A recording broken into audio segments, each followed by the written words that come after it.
Good evening, ladies and gentlemen. Thank you so much for being here for our Socratic stage. We are so excited to have you. Thank you so much. Please, we're so honored to have you guys. Thank you. Tonight's Markovitz Socratic Stage event is funded in part by the Department of Education, and it's actually the first event that we are doing from this grant that celebrates America's 250th anniversary, a huge milestone in this country. It's truly an exciting thing. Thank you. This is a 3-year program, and we would like to first recognize the teachers in the audience with us tonight. They are our new Liberty Fellows, and over the course of the next few months, we'll be working together to cultivate the learning of American civics and history. Please give our teachers here in the audience a round of applause.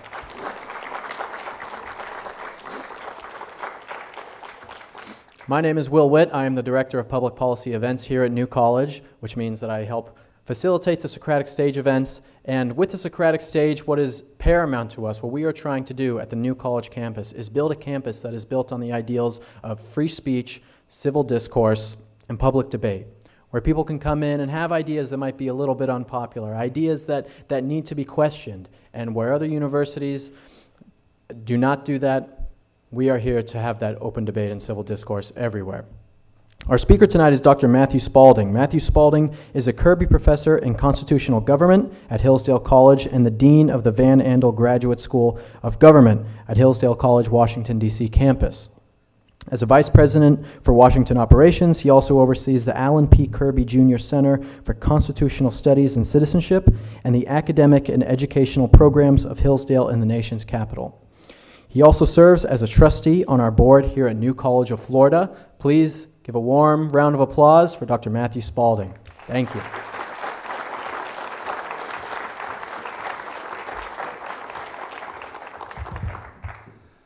Good evening. Good evening. It's great to be with you.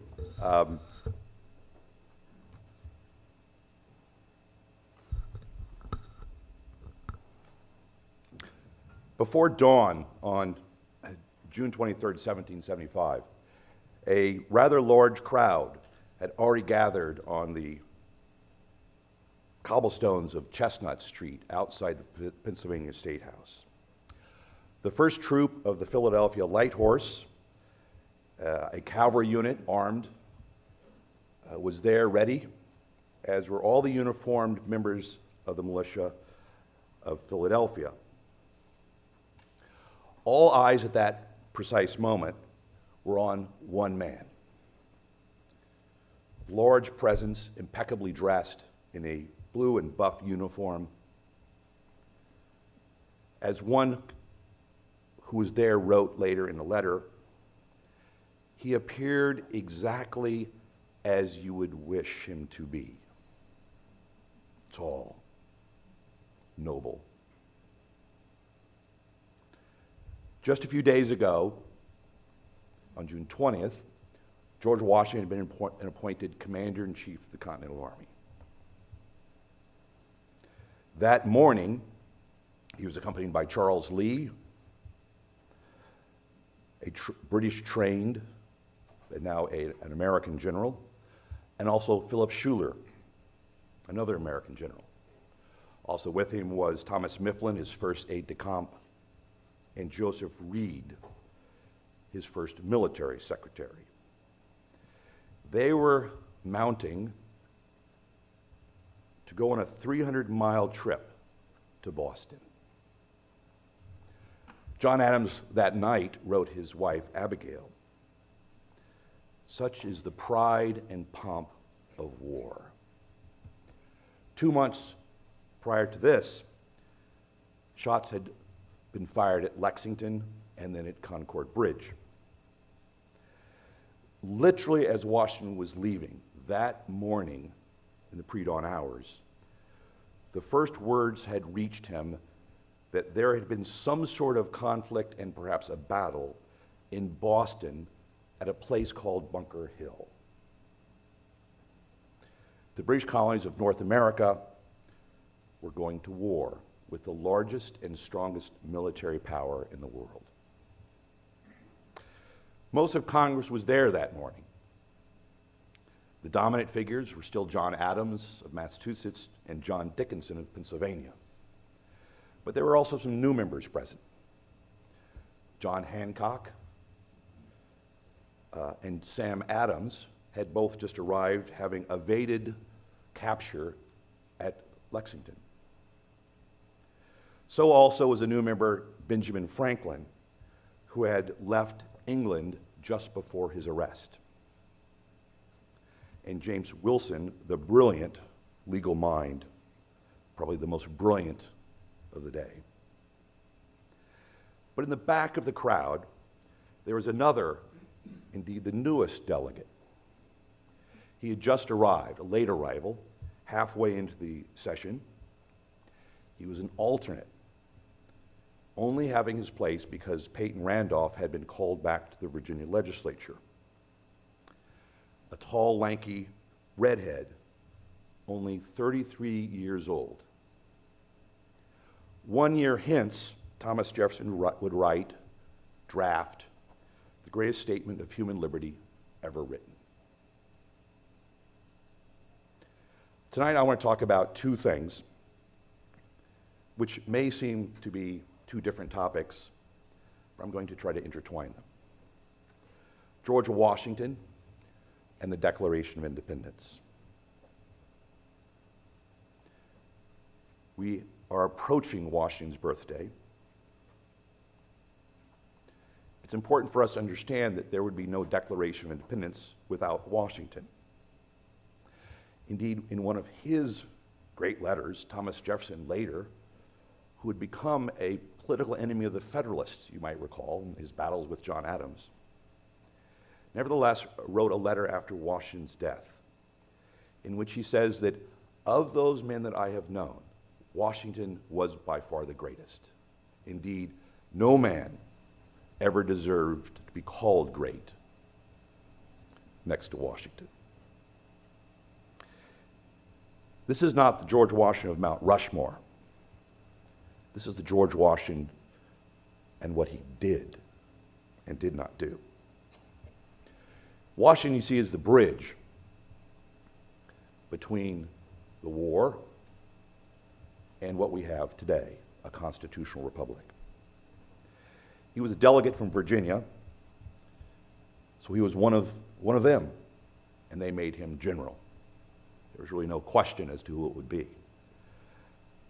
He had the experience, he served on the military committees, and he actually showed up to the Continental Congress wearing a uniform to signal that he was deadly serious. After they made him general and sent him off to war,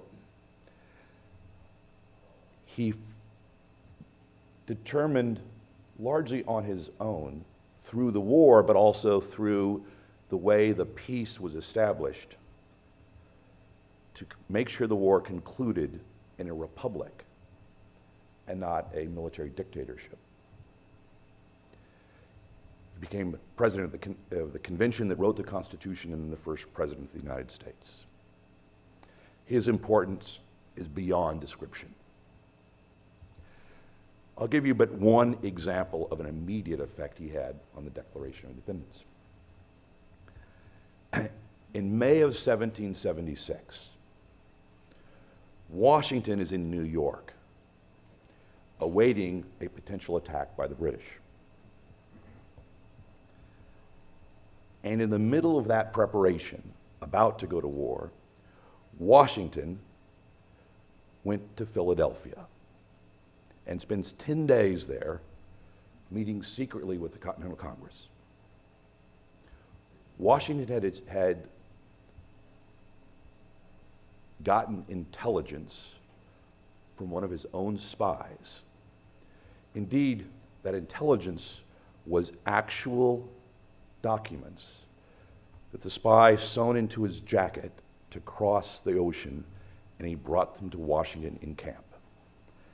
Washington then took them to Congress. Those documents were actual evidence in English and German that the King of England had contracted with mercenaries from the Prussian states, one in particular, Hesse-Kassel, hence they're called Hessians. As many as 40,000 were going to join a war against America. He went to Congress in May of 1776. What do you think he told them? We don't know because the sessions are secret.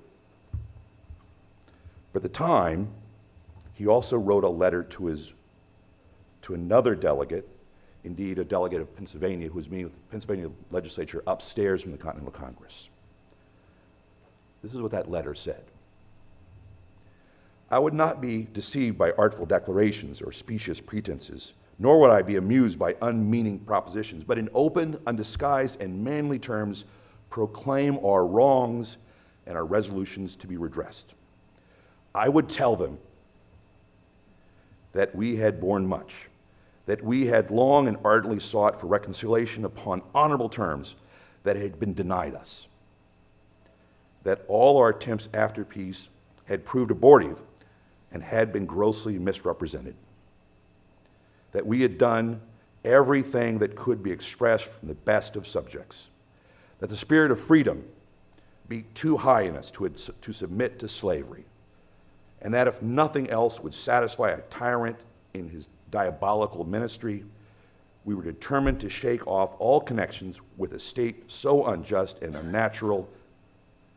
This I would tell them, not under covert, but in words as clear as the sun in its meridian brightness. We don't know what he told the Congress, but I'm betting he told them we're going to war. George Washington, you see, we might call him the action figure of the American Revolution, or the Homeric hero, because the great epic poetry of America, or epic poetry, is the Declaration of Independence. I want to focus briefly on two events, July 2nd and July 4th. On July 2nd, Congress was going to meet, as perhaps we recall, for a final debate and a final vote on the cause of independence.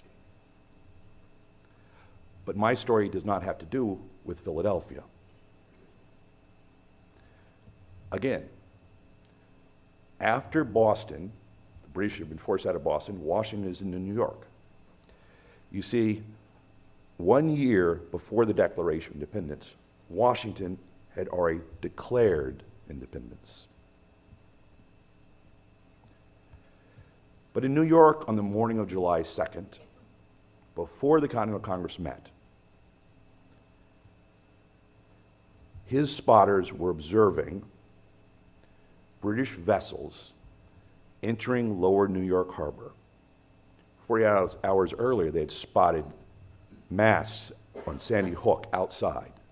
And on that morning, July 2nd, 100 vessels started moving troops through the straits and landing troops on Staten Island.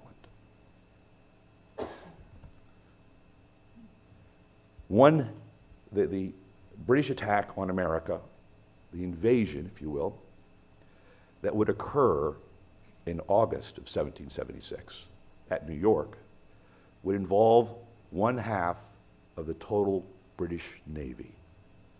It was the largest seatime invasion yet in world history.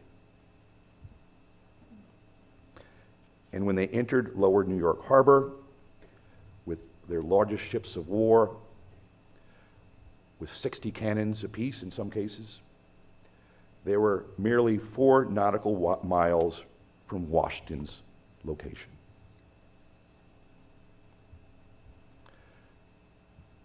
The other event is on July 4th.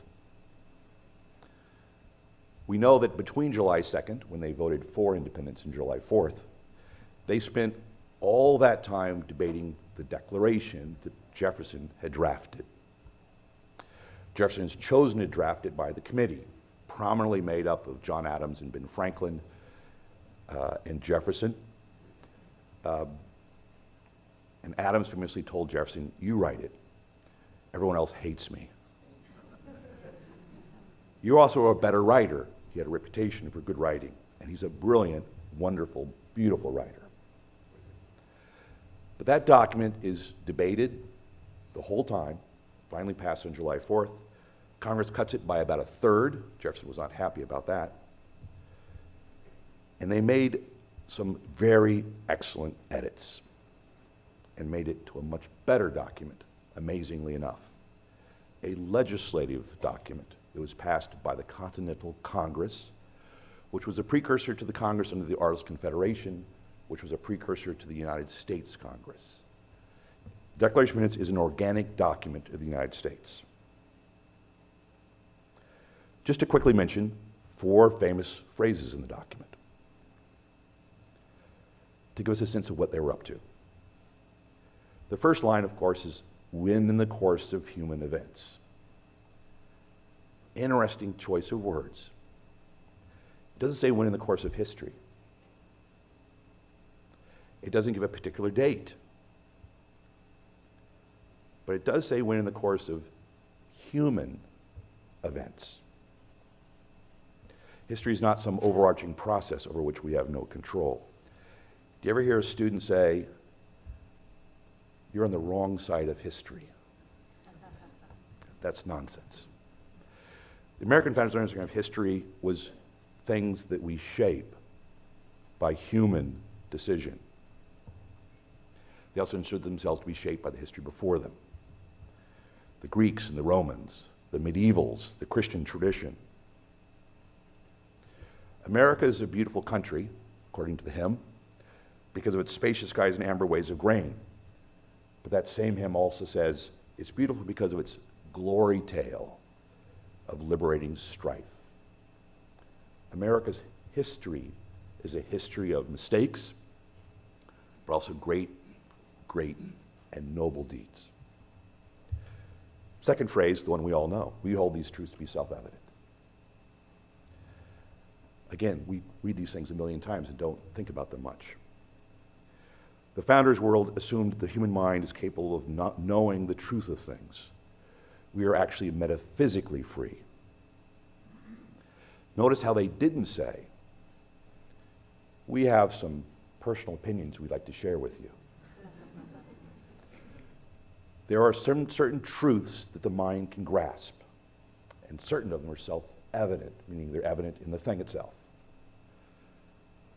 All men are created equal. They're endowed by their Creator with unalienable rights. Among these are life, liberty, and the pursuit of happiness. To secure these rights, government is instituted among men, based on consent. And when government is destructive of those rights, the people, as a corporate right, have the right to alter or abolish it and institute new. The very next sentence begins with the word prudence. Prudence will dictate, my third phrase. Interesting. Abstractions are difficult. Abstractions are one thing. All men are created equal. Knowing what to do in particular circumstances is very, very hard. The cardinal virtue of political life, according to the Greeks, according to the Romans, and according to the Christian tradition, all is prudence. It's the most classical word in the document. Washington, by far, was a prudent man. When to fight, when not to fight. When to retreat, when to counterattack. The question of prudence is, what is the principle you are pursuing? My fourth phrase is the last line of the Declaration. By all accounts, the most beautiful. And for the support of this declaration, with a firm reliance on divine providence, we mutually pledge to each other our lives, our fortunes, and our sacred honor. That line, one of the few, is in Jefferson's original draft and was untouched throughout the process. It is a beautiful line. But the word that makes that line electric It's clearly a parallel with life, liberty, and the pursuit of happiness. But now it's our lives, our fortune. But the word that makes it electric is our sacred honor. You see, you can't dedicate to each other something you're pursuing, like happiness, as important as that is. But you can pledge your honor. And you can pledge, in this case, your sacred honor, something that is honorable before God. There are two individuals in the Declaration, only two. One, I don't want to spoil it for you, but one of them is George III, and he's a bad guy. But the other one, which we must not miss and ignore, is God. He appears 5 times in the Declaration. Laws of nature, and nature is God. He creates, all men are created equal, so there's a creator. That same creator endows us with our rights. Towards the end, the supreme judge of the world, who judges the rectitude of our intentions. And then divine providence, to whom we appeal for protection. Notice that becomes more personal and intimate over the course of the document. There's something here that we sometimes ignore. It's not specifically denominational. It's not, this is not the New Testament. This is not formal revelation. But it's also not merely secular rationalism. There's a theology here that we can understand and see that they're appealing to. That's an important message in the Declaration. Abraham Lincoln gave a famous speech in July of 1858 in Chicago when he was beginning his campaign against Stephen Douglas, running for Senate. And it was near the 4th of July. He was speaking on July 10th. And towards the end of the speech, he calmed and quieted the crowd and asked for the indulgence and talked about those signers of that old document and how we all know that what we enjoy today, all of our successes, our flourishing, our economy, our strength, or our safety of our homes and our hearths and our families, has something to do, indeed, was because of what they did. And he says that in passing, they were iron men. George Walton, the 1st Georgia Regiment, one of the signers, he was hit by a musket ball at the Battle of Savannah and taken prisoner. Richard Stockton of New Jersey, he was captured and tortured. All of the delegates from New York were hunted. Francis Lewis, who had a home in what is today Queens, the British sent a cavalry there. He wasn't home, but his wife Elizabeth was. She refused to submit, and so a ship in Long Island Sound opened fire on the home until she did surrender, and she was imprisoned until George Washington forced a prisoner exchange. But she suffered because of her imprisonment and died very soon thereafter. Abraham Clark's 2 sons were both in the Continental Army. Both of his sons were captured, imprisoned, and tortured to try to force their father to recant the Declaration of Independence. He did not. The famous story of the signing of the Declaration, you will recall, John Hancock of the big signature. He said, "Gentlemen, we must all hang together and do this united." To which Franklin supposedly quipped, which is probably true because he was full of quips, "Yes, we must all hang together, or surely we will all hang separately." I wonder how much of a joke that was. When Washington was in Philadelphia, that I referred to earlier, in May of '76, when he was telling them that it was time to go to war, he also wrote a letter to his brother in which he said, "We must either conquer or submit. And that will result in hanging, etc., etc. And I've always wondered, what does etc., etc. mean? Because I'm betting he told that to the Continental Congress. And it turns out in 1776, the punishment for treason, and they had all been declared treasonous, was to be hanged, but then drawn and quartered. I will not go into details of what that means. They were all signing their own death warrant.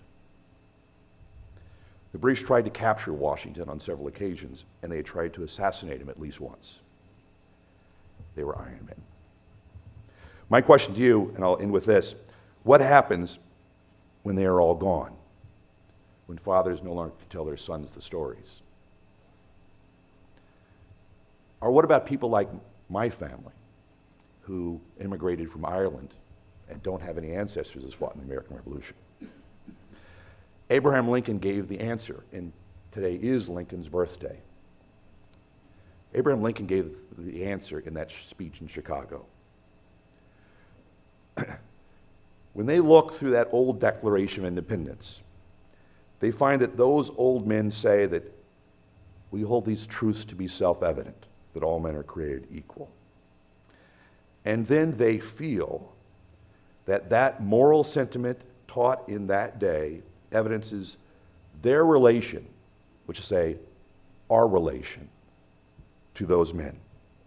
That is the father of all moral principle in them, meaning us. And that they have a right to claim it, as though they were blood of the blood and the flesh of those who wrote the Declaration. That, Lincoln describes, he says, that is the electric cord that connects us.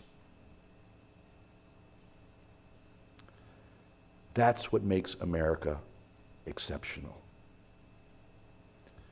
That's what makes America worthy of our affection. We all have our own stories, but at some point we come to love our country. It's first instinctive when we're young, because our families and those around us, and perhaps an uncle or an ancestor, we're drawn into it. But then eventually, because of deep reflection about what it actually means, what it aspires to, it's imperfect because we're an imperfect people. But the principles of America, turns out, are worth dying for. So, I ask you this year especially, in 2026, the 250th anniversary of our Declaration of Independence, join me in falling in love with America again. Thank you.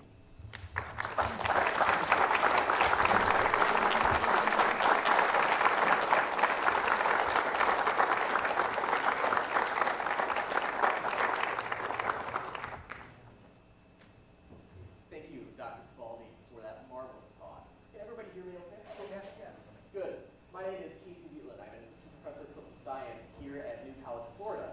And before we turn to questions from the audience, I would like to ask you, Dr. Spalding, a couple of questions myself pertaining to your new book, The Making of the American Mind, the story of our Declaration of Independence. And first, I want to turn us back to George Washington.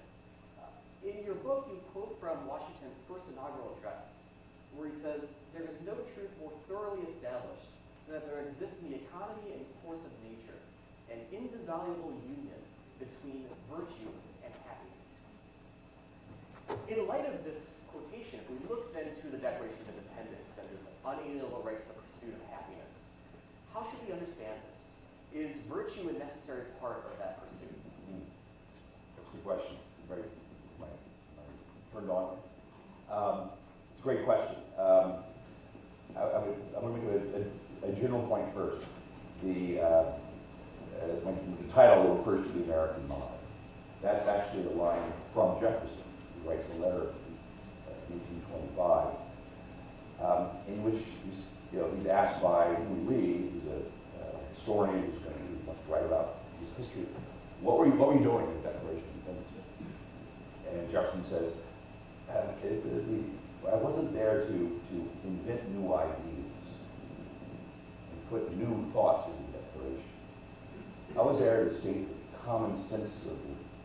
subject. The Declaration is meant to be an expression of the American mind, which is to say that he understood himself as the drafter of these ideas, which had been percolating around for years, and even decades, going back to earlier education and in the colonies, and debates about reason of revelation, sermons, and human nature, all of these things. So the reference to Washington understood this. He was a man of action. He was also deeply thoughtful, much more than I ever thought in these letters. He just didn't write a book. Which is why I thought when I was writing a dissertation on Washington, he'll be easier. But he deeply understood all of these things. And the connection between that quote about the connection between virtue and happiness and the Declaration is they both make reference to nature. And the tradition out of which the Declaration comes and the founders come, they were modern in the sense that they believed that religious toleration, limited government. The 1776 is also when Adam Smith writes The Wealth of Nations for the modern economy, economic thinking. But they weren't modern in certain other ways. They still had at least one foot in this older world, going back to the Greeks and Romans. They studied Cicero, Quayle. And the Christian tradition, which is very strong and dominant as their horizon, also partakes in the same argument, especially Richard Hooker, a great Anglican thinker, who's himself a student of Thomas Aquinas and Aristotle. This is just amazing and intertwined. The narrative of nature is not that man has a nature, and that what we want to do is in our politics is design politics to allow for a flourishing of that nature.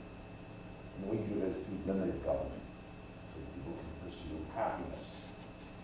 But happiness doesn't mean whatever makes you feel good. It means doing those things which is the happiness of human happiness. It has something to do with what it means to be human. It doesn't determine everything. It's not one answer to one thing that fits all. But in the economy and course of nature, which is Washington's quote, there's a clear connection between virtue and happiness. Virtue and happiness. What are virtues? Circumstances, there's breadth here, but there's a connection between being virtuous, which is human excellence. It doesn't mean some sort of like namby-pamby, puritanical rule.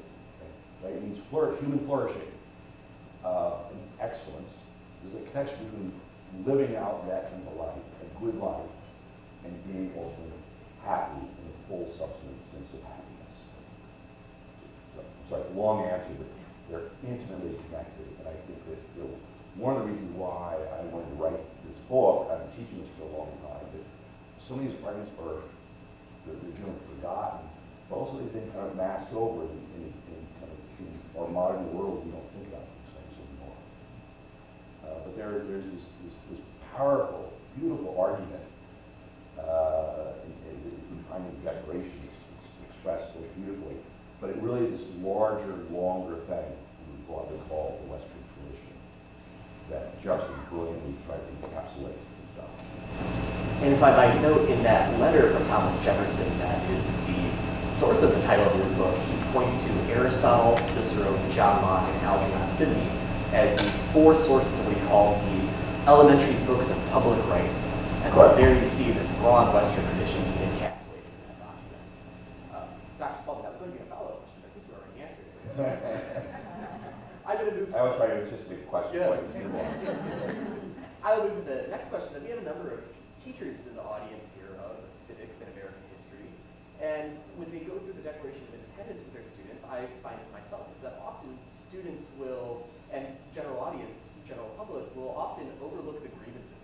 They'll look to the wonderful quotes that you quoted at the beginning and the end of the document, but not look at all the middle section. What can we learn from those grievances? A lot, actually. Again, a general comment. We know the famous things. things, and they're beautiful, and they were their essence, and their essential ideas of America. But we have to understand, so Jefferson drafted a document. Adams was heavily involved in editing it. The Committee of Instance of Congress, the Congress spends 2 days editing it further. It was carefully crafted. And you got to look at it as two things. One is it's a symphony. It's this beautiful thing that has different movements. But it's also a legal document. It's a legal court document. Right? There's an introduction, there's a statement of principle, there's an accusation, there's facts submitted, and there's a conclusion. This was their legal case against the king. And the power of that argument, among is underscored by the fact that that's exactly what the British responded to. All of their response focused on the grievances. The other stuff was all nonsense. But the grievances were an attack on the person, the royal person. When you read the grievances, for instance, a whole bunch of them, they all begin, he has. It doesn't say, His Majesty has. It was a striking insult. But the grievances make up over a quarter of the document. They're very important. Probably the biggest piece of research was figuring out what they meant. There's no dates, there's no pattern. They're not in chronological order. And yet it's the most important part.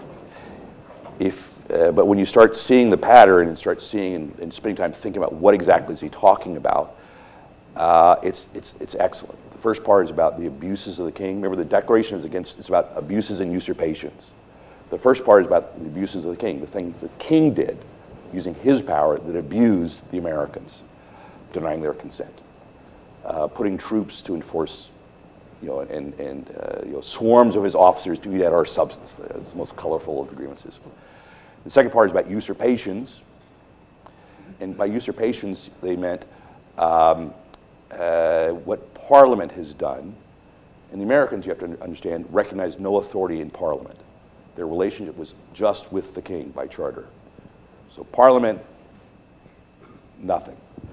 But the king, after the Glorious Revolution, acted under Parliament, and so he was enforcing their laws, which is exactly what the British, they're like, what are you talking about? But from the American perspective, that was a usurpation of our power, because it took away our legislative rights of our own, so usurpations. And then the last section of the grievances is about the kings having made war upon our very humanity. Burning towns, impressing Americans to serve in the British Army, the British Navy. And probably most crucially, probably for most people who read it, the first time they learned this fact, that the king, it's the only grievance in the present as opposed to past, he at that very moment was sending mercenaries to come and kill us. So there's actually a pattern to them, very important. And I would actually say to a teacher, and this is not, you can teach all of the history of the American Revolution, including all of the history of the English Civil Wars, including up to the Glorious Revolution, by reading through the grievances. They're all sort of, Jefferson, everybody in 1776 would have known exactly what he's talking about. There's a passage in there that talks about the king has abdicated his power here. It's kind of an interesting turn of phrase. And it refers to Parliament's pretended legislation.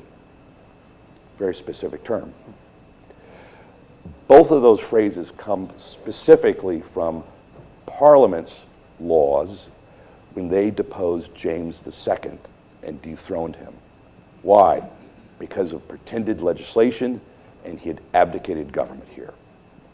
So there's all these direct references if you see the pattern. And in 76, they would have known that. We don't know these things anymore because we don't know the history. But it actually is a great way to teach it. And it's all there. It's a complete document. And since I meant it's a symphony. It's all the parts are there. We will now turn to... I talked too long here. No, that was an excellent answer. Very thorough. We will now turn to questions from the audience. And as we do, we're going to give priority first to our teachers, our Liberty Fellows in the audience, as well as to any students in the audience. And so we have fellows coming around with mics if anyone has a question. They are retrieving the mics. They exited the room. How loudly can you speak?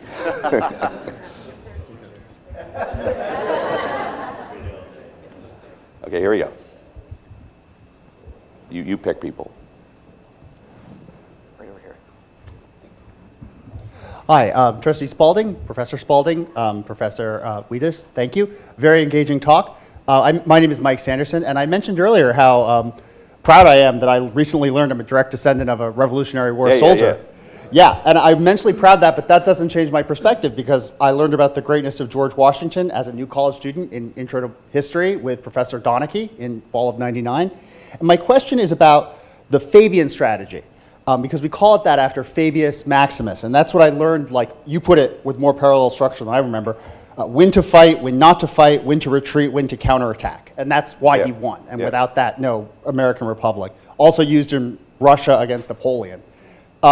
So we've heard a lot about classical education. What extent did Washington or anyone else credit the Fabian strategy or study of like the war with Hannibal and whatnot with developing this Fabian strategy that was so successful, or anything else that brings to mind? Thank you. No, thanks. Great question. So the Fabian strategy, correctly described here, is the strategy of Fabius, a Roman general, against Hannibal, who was invading. And what he did is he chose not to fight him and maneuver. And Washington does a lot of that. But what's interesting about Washington, in my opinion, is that he was not a doctrinal thinker in the sense that, any war, the old saying, right, any strategy, who's had anything to do with the military, any strategy, any war planning, the moment you step on the battlefield is out the door. So what's interesting about Washington is at the beginning of the war, he's actually extremely aggressive. They invade Canada. They send troops to Barbados to try to get a British fort there, which has a lot of gunpowder and guns. There's all sorts of things about his aggression.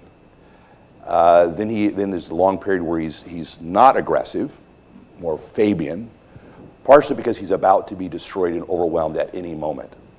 And they chase him all up New York and across New Jersey. But then there's another moment, which is his true brilliance in many ways. Congress is fleeing, right? Philadelphia is imminently potentially going to fall, and they flee, and their last act of legislation when they flee Philadelphia was to give Washington all power to make all decisions for the good of the Republic. Talk about a Roman, right? And what does Washington do with that power? He commands the collection of all ships, all boats. In December of 1776, he uses those boats to cross the Delaware. That is, he turns the battle around. And then he attacks at Trenton, which was unexpected. And then, even more brilliant, he goes back over the Delaware. The British are rushing to Trenton to figure out what the heck is going on. And he recrosses the Delaware at another point, and he attacks the British directly at Princeton. So I think the Fabian strategy is point well taken, and there's something to that, but it's insufficient. What I find amazing about Washington is he actually is a very good military strategist. One thing he realizes early on, surprise, surprise, is the importance of naval power. Right? A huge component of the British Navy is America, which means they can attack at will anywhere along the coastline. What does Washington figure out? We need a navy. We don't have one. France has a navy. The Battle of Yorktown is one of the most brilliant strategic maneuvers in world history. he secretly moves all of his troops from New York. They keep fires burning. They've got bakeries making French bread to fool the British. The French are there. He's sending out secret messages intended for the British to capture, to mislead them. And then he moves all of his army and Rochambeau's French army all the way from New York to Yorktown to capture Cornwallis. It's an absolutely brilliant move. Why? Because he realized the power of sea power. If we can get there before the British can, and if the French arrive at the precise moment to close off the Yorktown Peninsula, we will defeat an army. So he is actually a great strategist. But what's the brilliant thing about him is he's a military strategist, but military strategy by itself is insufficient. It demands grand strategy. And grand strategy is when military strategy serves a higher purpose, which in this case was to establish a constitutional republic. And that, throughout the whole time, is his objective. It's not about winning a battle or not. It's actually not about defeating the British in the field. That's not what's important. What's important is to remove the British from North America and build a country. And that country, unlike most of European countries in which the victorious military general takes over, no, this country will be a constitutional republic. Because I will assure that to be the case, because I'm going to control the end of the war, and I'm going to control the writing of a constitution, and I'm going to be the first president. And I'm only going to serve 2 terms, and then I'm going to retire and go home. And think about it, that is unheard of in world history. That's Washington's legacy.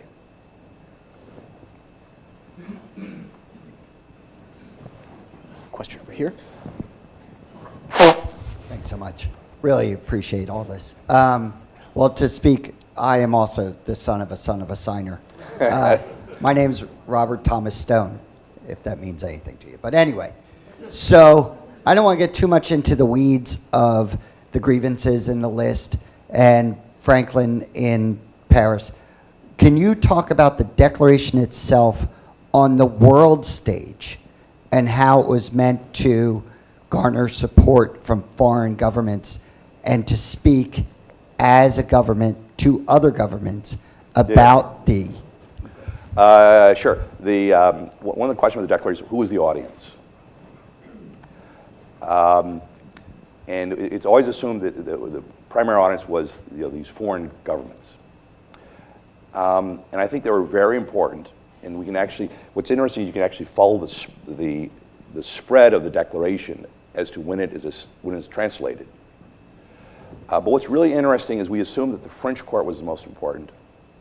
But we know that the copy of the Declaration intended to go to Silas, I think is his first name, Dean, and the guy in Paris.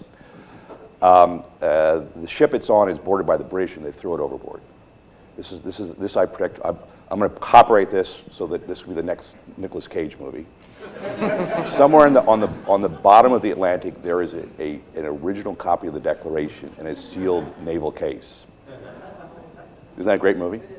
But my point is, it didn't get to the French until later. It gets to Russia before it gets to Paris. And it's translated into Dutch, and there's different things. So that's important, the audience. But the most important audience for the Declaration actually is the domestic audience. And we know that because after they passed the Declaration, the very first thing they did is they ordered it to be printed immediately. And John Adams literally walked it 2 or 3 doors down to John Dunlop, an Irish immigrant, who printed that night copies called the Dunlop Broadsides. And they were to be sent immediately to every colony, every legislature, and especially to every general, and especially Washington, to be read in the field. So it does have an international meaning. It does have a very international tone to it. All men are created equal, not just Americans, all. But here's how we're doing it, right? But its unifying argument was meant to unify us as we literally are going into war, and unite us as a people. And the document plays really this overwhelming role, which it still does today, in my opinion, right? And in general opinion, right? It defines who we are at our highest. Lays the groundwork for the Constitution. The Constitution is meaningless without the Declaration. But it also wanted us to take our place on the world stage. Oh, absolutely, absolutely. Okay. When in the course of human events is all of world history. And here you go. Granted, we're in Florida. I'm from California. You don't see, but you come back to Washington D.C. All the architecture, the great architecture, not the bad architecture. There's a lot of bad architecture too. But all the great buildings are what? Classical. The model here was Greece and Rome. Indeed, what do Greece and Rome have in common that we don't have today? That Germany and France and other countries don't have. We call them founders. Germany was not founded. France was not founded. They grew up somehow in, the dark past. But Rome was founded. Athens was founded. Their model was that. And so they wanted to found a country. So they had very high international, worldwide intentions. But it's still true today. That means nothing unless we, the people, are somehow unified and having that self-understanding, which is why it's so important to understand their arguments and their principles. In the second row over here. No one questions Jefferson's incredible intelligence and understanding of European writings, but how much of his Declaration of Independence would be influenced by Common Sense by Thomas Paine? He's, comes out 6 months before the Declaration. This question about Thomas Paine's pamphlet, Common Sense, which when it originally came out was anonymous, by the way. That pamphlet was immensely influential. Indeed, the two things in the spring of 1776 that gave rise to the Declaration. Because remember, before that, they were like stuck in debate. Dickinson and John Adams, no movement, nothing's going on. But two things in the spring of 1776. One, I've already told you the story. Washington comes with intelligence. He's got the proof, right? They're hiring Hessians. But the other one was Thomas Paine's Common Sense. It's the first vocal, full-throated call for independence. Before that, everyone was talking about these rights and all these, but he actually goes the next step. Calls for independence. The king is a brute. So that influence on the So the influence on the legislature is massive, and they all write about it. Specific influence in the document is not necessarily the case because by that time, the key arguments that Jefferson pulls together, they're already out there. They're in the air. They're everywhere. They're everywhere. Here's an interesting factoid. Again, I'm not downplaying Jefferson. Jefferson is extremely important, and he's a beautiful writer. I mean, it's just amazing some of those lines he comes up with. But we're wrong when we think that Jefferson had, what did Jefferson think, therefore he just wrote what Jefferson thought. That's not the case. He's capturing these ideas. We often talk about how America is influenced by John Locke and Algernon Sidney, which is true and very important. But here's an interesting fact, which I didn't know until I kind of started working on these things here. The most references to John Locke are found in a certain type of writing that was extremely influential prior to the American Revolution. Sermons. Which meant they were making arguments about John Locke and consent and rights and all this kind of, right next to making arguments about the Bible and, right? It's fascinating.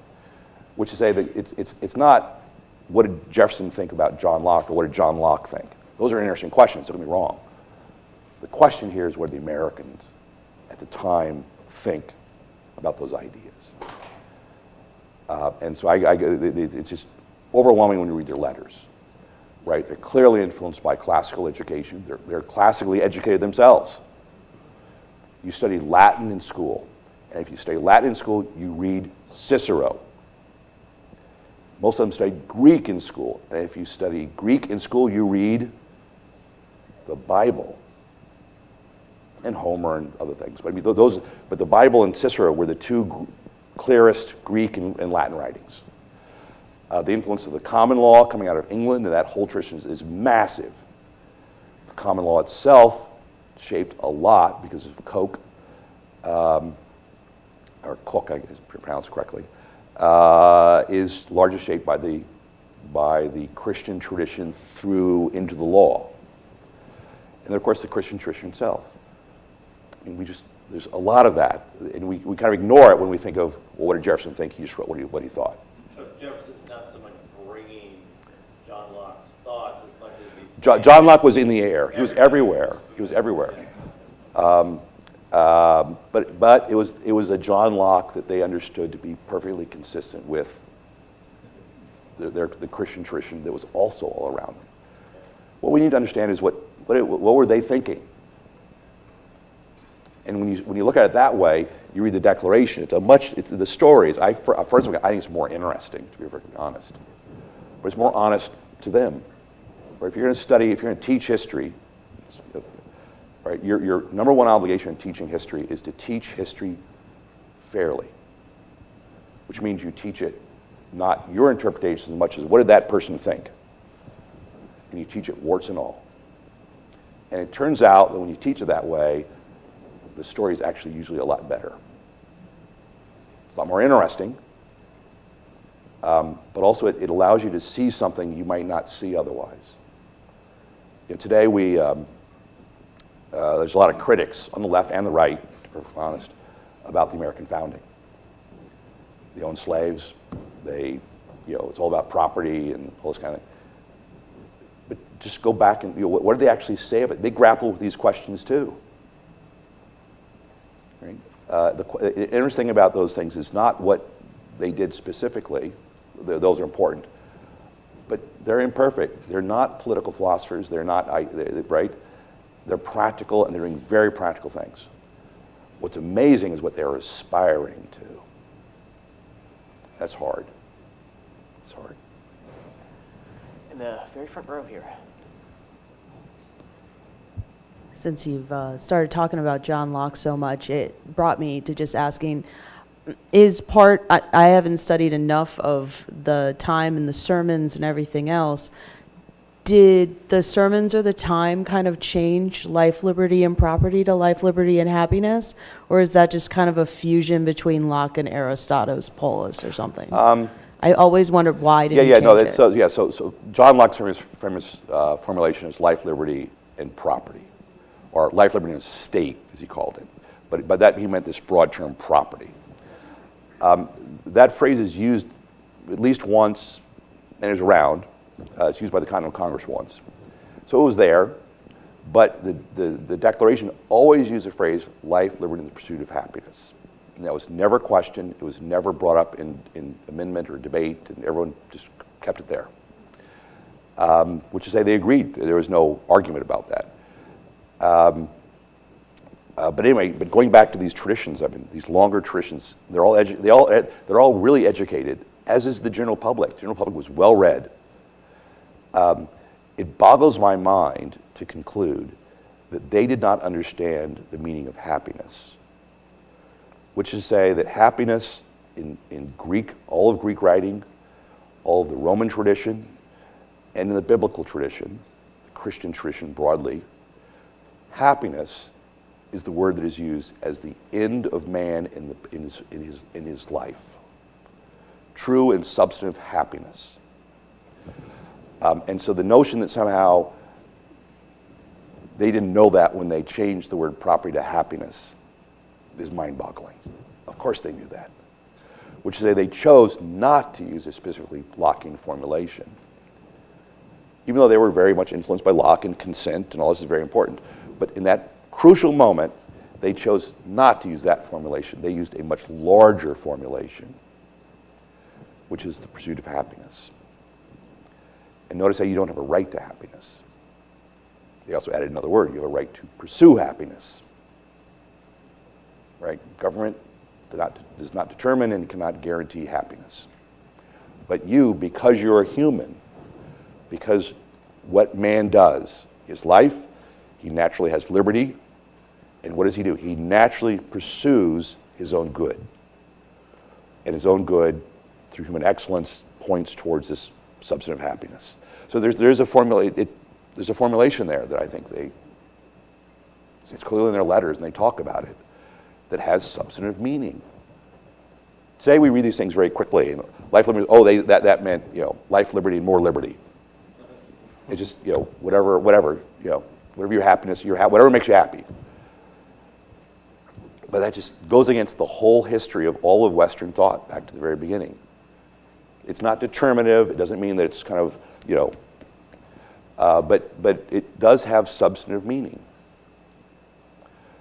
which is why I emphasize here.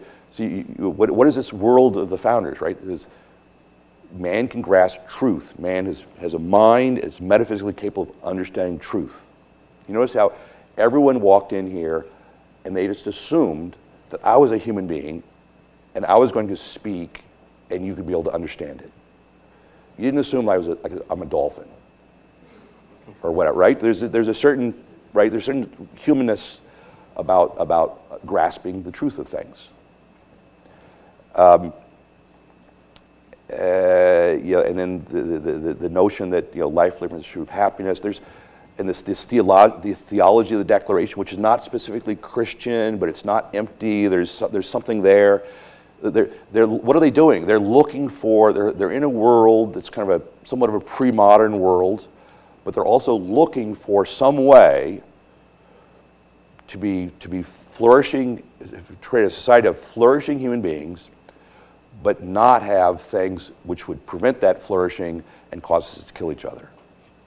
For instance, most prominently, example being the English Civil Wars, right? Wars over religion and religious persecution, which is why religious liberty is the most important thing behind all these arguments.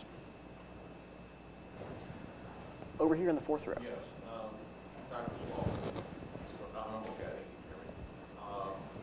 Just from a legal perspective, to try to understand this. So you have like 3.5 million people represented living in these disparate colonies, all created by charters that aren't very identical. And when you try to go back to those charters and figure out what the rights are, it's not very clear what rights we did have. So is that the fundamental legal problem? When we try to write a Declaration of Independence, we can't go back and cite the charter, we got this right. Yeah. And so we have to go and create. Right. And is that the whole process you're describing? You have to go above and beyond the legal structure. I will, to some extent, yes. But let me add to that a little bit more, because the Declaration is a legal document, and since it was passed by a Continental Congress, it is actually an organic document of the United States. So it actually is a document, pre-constitutional document of standing. But having said that, we have to recognize it is it is kind of outside of the constitutional system. It's a revolution, since it's a revolutionary document. But they've got two problems. One is, in general, that what they're trying to preserve are the rights of Englishmen originally, which is to say the liberties traditionally recognized and upheld over the long tradition of English constitutionalism as it developed. That's very clear. But you have two problems. One is there's a thing called the Glorious Revolution in England, in which power shifted from the king to Parliament. The Americans thought that was actually violating their rights as Englishmen, because it was taking away their consent. It was taxing them without their consent in particular, which is a right that goes back to Magna Carta. But the other problem they had was equally legal and philosophical, but also very practical. if they want to preserve those rights, they can't make an argument in a war with the King of England backed up by the whole English army and navy by claiming merely the rights of Englishmen. Because odds are the final say in that matter is going to be the King in Parliament. So instead, what did they appeal to? They appealed to what was behind the rights of Englishmen, which were the rights of all men. And those rights are grounded in nature, going back to this whole tradition. The challenge then is how do you then reestablish that over time into a legal system, which is why you have to connect the Declaration to the Articles of Confederation and then eventually the US Constitution, which is the formal legal document.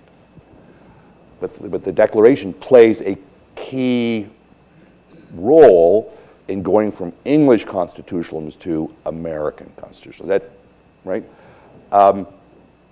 But yes, it has to do with, ultimately, how do you ground rights and your rights and liberties? How do you ground those? The American colonies, and us by extension, had received a wonderful heritage, despite its messiness, despite all the wars between the French and the English and everybody, and the messiness of that whole history. We inherited British constitutionalism, the rule of law. But we did something the British did not do and could not do, because they couldn't get rid of their king.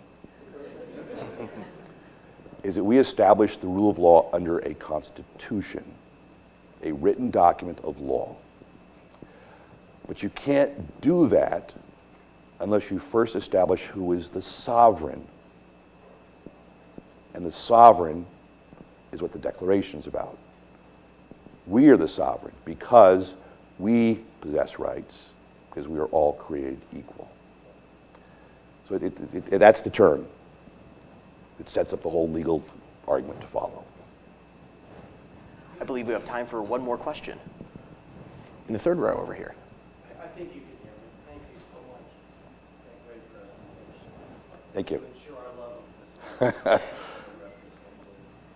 Joseph Ellis just wrote a great book about the arguments on slavery and deals with that clause about happiness as opposed to the idea of the pursuit of property.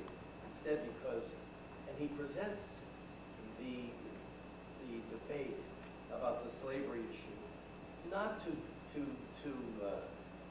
disparage the founding of this country, but to enhance the founding of this country and this beautiful humanism and the tensions that our founding fathers had over the issue of slavery and the all created equal, and he presents this. And I'd like to have your comment about that. The Declaration is as you mentioned already, the ideal aspiration, as opposed to the Constitution, 3/5 of a person, all the details involved there, which is the beauty of America, this difference between the reality of the Constitution and the ideal of the Declaration. And that's what makes this country so great, is we have this tension between reality and aspiration, ideal. Gosh, that's about an hour or two. I can teach a whole course or class on that. I write about the slavery question a lot. It's the question in many ways. It's the primary question. It's a absolutely barbaric practice occurring in a country that says that all men are created equal. Now, of course, just to jump ahead, right? This is Lincoln's birthday. Right? If you want to know about the question about slavery in America, you got to read Lincoln. Lincoln and Frederick Douglass. Having said that, I would tweak what you said just slightly in this sense. It's not that the Declaration is our aspirations and the Constitution is reality. Right? It's that the Constitution is informed by the principles of the Declaration. One of the grievances, there was a grievance in the Declaration that condemned the king for the slave trade. This, despite the fact that Continental Congress, oftentimes overlooked, 2 weeks prior had already condemned the slave trade in America. That clause was dropped, among other things, because 2 colonies would not agree to it, but also because it was probably the worst and literally the poorest written grievance from Jefferson's pen. It was poorly written because it accused the king of introducing slavery in America, this barbaric thing, which was not completely accurate, but it was a condemnation of slavery. But then it turned around and also condemned the king in England for emancipating slaves who fought for the British cause. So it was like mixed messaging. It was really messy. So they dropped out. But what did they do? They kept the statement that all men are created equal. What's amazing about the Declaration of Independence is that a bunch of people, many of whom owned slaves, many did not. Some who owned slaves, like George Washington, freed his slaves, because over time he realized it was a violation of, among other things, the Declaration of Independence. Some did not. What's amazing, though, however, is they agreed to begin a nation by declaring that it's self-evident and true that all men are created equal. That's the dynamite.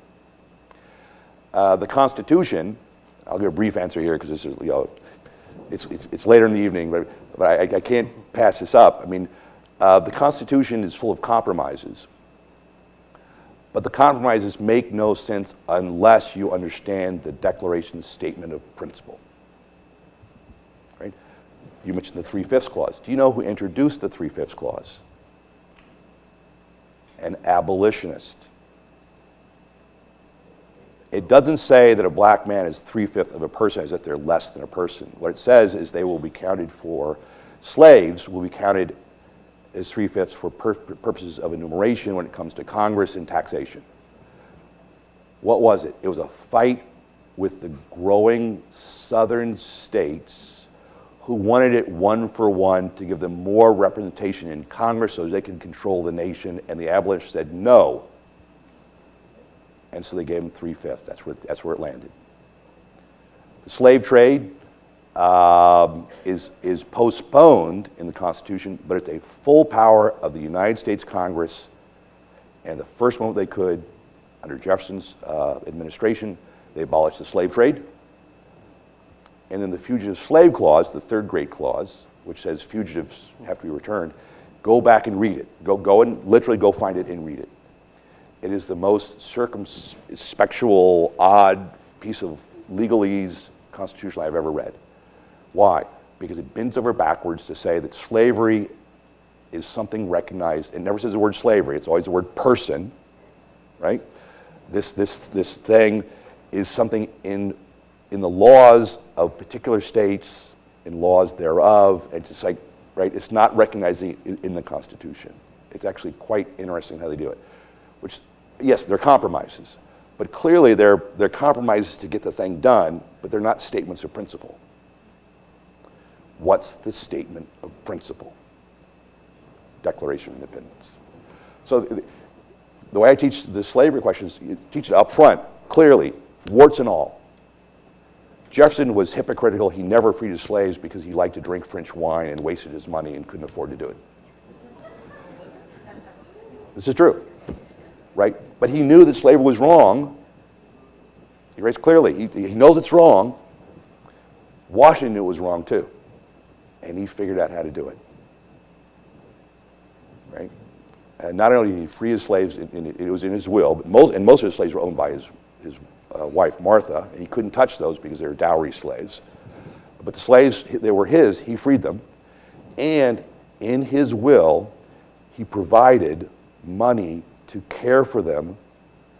Anyone, they teach them to read, any of them was sick or ill, he would pay for their life until, and the last payment out of that, his estate was 1830 something.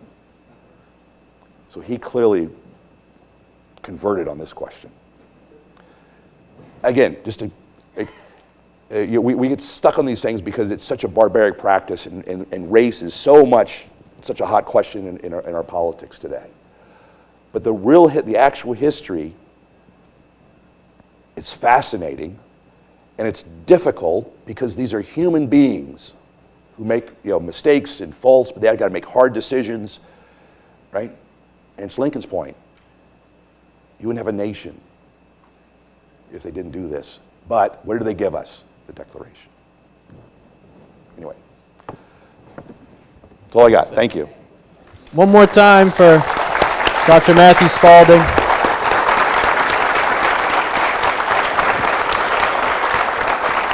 Thank you.